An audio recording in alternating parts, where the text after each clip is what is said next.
Okay, so these kind of windows, these vinyl windows, the screens come out from the inside. This is the majority of the vinyl windows that we see that are being installed as builder's grade windows. Okay, so if you undo this latch right here, all right, that'll unlock that piece right there.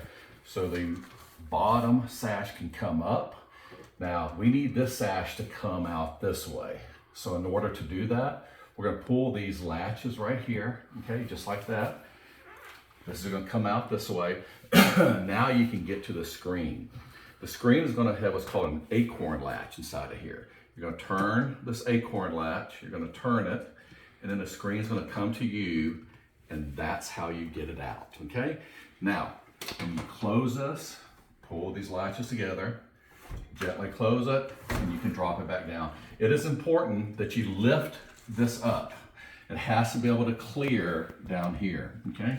So that bottom sash has to be able to clear this part here in order for this to tilt. If you try to tilt that to you with it in the closed position, it's not going to work and you might get frustrated. So make sure it comes up and then you do that, okay? Now I'm gonna take the screen and I'm gonna put it back in here